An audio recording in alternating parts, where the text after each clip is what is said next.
Picture this.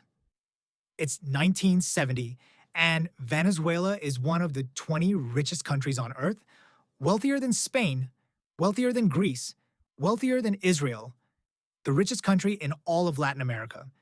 Venezuelan currency is so strong that families vacation in Miami, buying luxury goods, and dining at expensive restaurants without thinking twice. The phrase, "it's cheap, give me two," becomes synonymous with Venezuelan tourists spending freely abroad. Fast forward to 2025, Venezuela's minimum wage is less than $1 per month. A basic food basket costs $500. Nearly 82% of Venezuelans live in poverty, with 53% in extreme poverty. Over 7.7 million people, more than 20% of the population, have fled the country.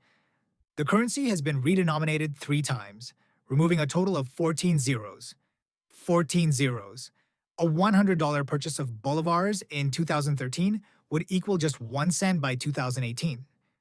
This isn't a country that was invaded. This isn't a nation that suffered a natural disaster. This is an economic collapse so complete, so catastrophic, that it ranks as the worst peacetime economic crisis since the mid-20th century.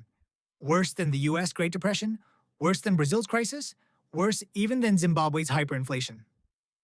Hey, I'm Brandon, and welcome back to My Money Mint, the channel where I dive into topics related to money and wealth.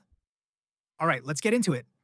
The story of Venezuela's collapse is one of the most important economic lessons in modern history, because it shows that natural resource wealth means nothing if you don't manage it properly. In fact, resource wealth can be a curse that destroys nations. Let me take you back to 1950 and show you just how wealthy Venezuela was. In 1950, Venezuela had the fourth richest GDP per capita on Earth, fourth in the entire world. Venezuela was wealthier than Chile by 2 times, wealthier than Japan by 4 times, and wealthier than China by 12 times. Between 1920 and 1958, Venezuela's GDP per capita relative to the United States increased dramatically from about 20% to more than 90%. Venezuela was approaching US levels of wealth.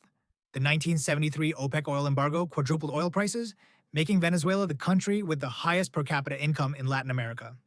Over 2 years, the windfall added $10 billion to state coffers, equivalent to vastly more in today's money. But here's the fatal flaw that would eventually destroy everything. From the 1950s to the early 1980s, exports accounted for 16.7% of GDP, and petroleum products accounted for about 95% of those exports. Venezuela was completely dependent on oil. When oil prices were high, money flooded in. When prices fell, the entire economy collapsed. And during the boom years, rather than saving for the future, the government spent everything. Venezuela's external debt grew from $2 billion in 1972 to $33 billion by 1982 due to excessive government spending. Analysts estimate that as much as $100 billion was embezzled between 1972 and 1997 alone. $100 billion stolen through corruption while the country partied on oil money. The party ended on Friday, February 18, 1983, a day known as Viernes Negro, or Black Friday. From 1961 to 1983, the exchange rate had been fixed at 4.30 bolívares per US dollar. For 22 years, that rate never changed. Venezuelans could count on their currency being stable and strong. Then, oil exports dropped from $19.3 billion in 1981 to around $13.5 billion in 1981. 1983, a 30% decrease in just 2 years. Capital flight of almost $8 billion followed as wealthy Venezuelans moved money abroad. The government devalued the bolivar by 100%, and currency controls devalued Venezuelan purchasing power by 75% in a matter of hours. Overnight, Venezuelans lost 3/4 of their wealth. 1983 was the last year Venezuela had single-digit inflation. Double-digit inflation became the new normal and never went away. But the government didn't learn. They kept spending. They kept borrowing. They kept stealing. On February 27, 1989, something happened that should have been a wake-up call for the entire country. The Caracazo riots began in Guarenas and spread to Caracas following austerity measures from President Carlos Andrés Pérez. The government announced gasoline price increases of 100% and public transportation fare increases of 30%. Week-long clashes resulted in deaths ranging from 276 officially to estimates of 300 to 3,000. Security forces used enforced disappearances, torture, and extrajudicial killings against protesters. At the time, Venezuela's international reserves were at just $300 million, national debt stood at $34 billion, and the poverty rate was 70%. The rich country from the 1970s was already becoming poor. Then came the banking crisis of 1994. In January 1994, Banco Latino, Venezuela's second largest bank, failed, requiring a $1.3 billion bailout. Between January 1994 and August 1995, 17 of the country's 49 commercial banks failed, representing 53% of system assets. The total cost of bank bailouts ranged from 18% to 31% of GDP, approximately $5 to $12 billion. Central bank reserves dropped from $12 billion to $8 billion. President Rafael Caldera charged that the banking system had been systematically looted by a den of thieves. Arrest warrants were issued for more than 100 people. By 1998, Venezuela's per capita GDP was at the same level as 1963, down a third from its 1978 peak. Decades of wealth had been squandered through corruption, mismanagement, and dependence on oil. And that's when Hugo Chavez entered the picture. On December 6, 1998, Hugo Chavez won the presidential election with 56% of the vote on an anti-corruption and anti-poverty platform. Venezuelans were desperate for change. They wanted someone who would fight the elites and redistribute oil wealth to the poor. Following his victory, Chavez promised that he would not devalue the bolivar and that currency controls would not be created. He broke both promises almost immediately. Using record-high oil revenues of the 2000s, Chavez's government nationalized key industries and implemented social programs called the Bolivarian Missions to expand access to food, housing, healthcare, and education. Initially, these programs seemed to work. Poverty rates fell, healthcare access improved. Chavez became wildly popular among the poor, but the entire system depended on high oil prices and competent management of PDVSA, Petróleos de Venezuela, the state oil company. Chavez systematically destroyed both. In April 2002, Chavez fired PDVSA President Guaicaipuro Lameda and 5 of 7 board members. He mocked each by name and used a referee whistle on his Allo Presidente TV program, treating the dismissal like a game. The oil workers responded with a general strike that began on December 2, 2002. Petroleum production fell to one-third normal levels. The strike lasted approximately 2.5 months. Chavez's response was brutal. In the strike's aftermath, the government fired 18,000 to 19,000 PDVSA employees, 40% of the company's workforce. Many were highly skilled engineers and technical experts with decades of experience. PDVSA suffered a $14.4 billion loss in revenue from unsold oil during the 2-month lockout. The company never recovered. During Chavez's presidency, PDVSA's payroll tripled, while oil production fell by 700,000 barrels per day. He replaced skilled workers with political loyalists who had no expertise in oil production. By 2014, Intivep, PDVSA's research arm, had lost 80% of its workers. The brain drain was catastrophic. On February 5, 2003, the government created CADIVI, a currency control board to handle foreign exchange and control capital flight by limiting access to foreign currency. This created a black market for dollars that would eventually destroy the economy. Oil production peaked at approximately 3 to 3.4 million barrels per day in the late 1990s and early 2000s. It's been declining ever since. When Chavez died in 2013, Venezuela was already in serious trouble. But under his successor, Nicolás Maduro, the situation went from bad to apocalyptic. The hyperinflation statistics under Maduro are almost impossible to comprehend. Inflation rates: 56% in 2013, 69% in 2014, 181% in 2014, 2015, 274% in 2016. 863% in 2017. Then it exploded to 130,060% in 2018 and 9,586% in 2019. Since 2016, overall inflation has increased to 53,798,500%. That's not a typo. 53 million percent. The believer fell 99.99% against the US dollar on the black market from April 2013 to 2018. Your money became worthless faster than you could spend it. Venezuela's GDP shrank from $196 billion in 2013 to $80 billion in 2018. That's a 60% collapse in just 5 years. By 2023, GDP had dropped by 80% from 2013 levels. This is the worst economic crisis in Venezuela's history and the worst facing any country in peacetime since the mid-20th century. Oil production collapsed along with the economy. As of January 2025, production was approximately 892,000 barrels per day, down from 3.4 million at peak. The country hit a low of just 337,000 barrels per day in June 2020. Between 2013 and September 2021, Venezuela experienced a decline of 2.49 million barrels per day, an 82.9% drop. This decline is unprecedented for any oil-producing country not suffering reservoir depletion, war, or armed conflict. Venezuela was destroying its oil industry through sheer incompetence.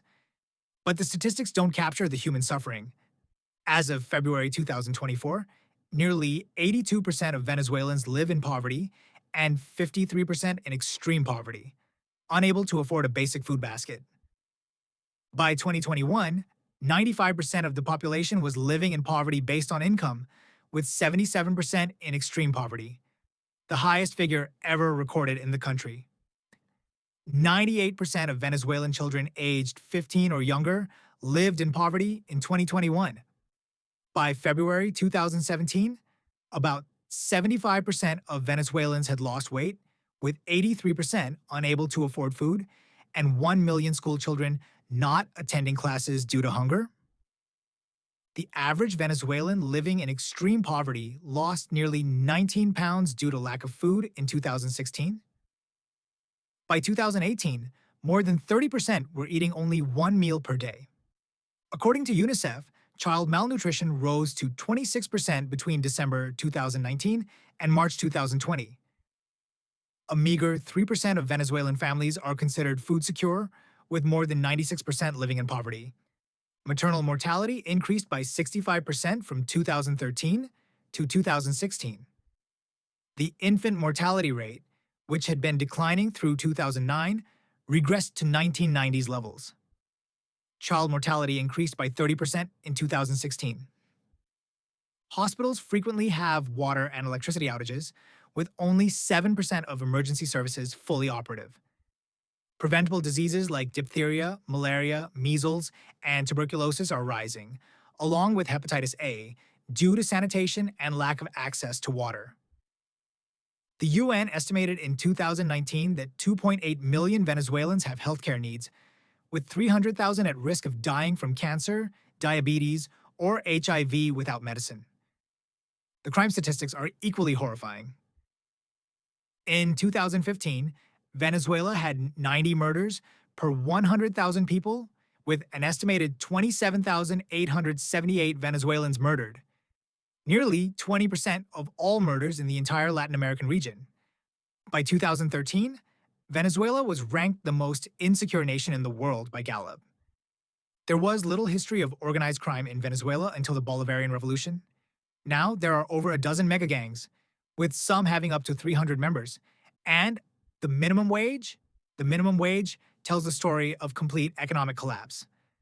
On March 15, 2022, Maduro announced the last minimum wage increase to 130 bolivars, equivalent to approximately $30 at the time.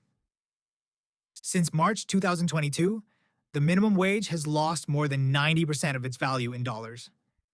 By 2025, the minimum wage was approximately $2 per month at official exchange rates. By 2025, Venezuela's minimum wage fell to less than $1 per month, while a basic food basket cost $500. For comparison, minimum wages in other Latin American countries in 2024 to 2025. Costa Rica, $725, Uruguay, $505, Brazil, $245, Mexico, $416, Venezuela, less than $1. More than 7.7 million Venezuelans have fled the country, over 20% of the population. This is the largest displacement crisis in the Americas and one of the largest in the world. Colombia hosts approximately 2.8 million Venezuelan refugees. An estimated 2,000 people continue leaving Venezuela every day. But Venezuela wasn't alone in having massive oil wealth. Other countries managed their resources successfully. Let me show you what Venezuela could have been. Norway discovered oil in the North Sea in 1969, around the same time Venezuela was becoming rich from oil. Norway's government pension fund, Global, established in 1990, now has over $1.9 trillion in assets, equal to 1.5% of the world's listed companies. That translates to over $340,000 per Norwegian citizen.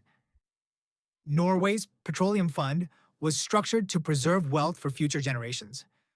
Only fund earnings, assumed at 4% real return, are available to finance current spending. Unlike Venezuela, Norway didn't just spend oil money. They saved it. They invested it.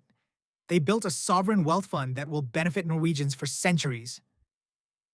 Chile managed copper wealth through the Economic and Social Stabilization Fund with a structural budget balance based on 10-year copper price estimates. Chile's fiscal position improved from balance in 2003 to a surplus of 8% of GDP by 2007. Botswana created the Pula Fund to preserve revenues from diamond wealth.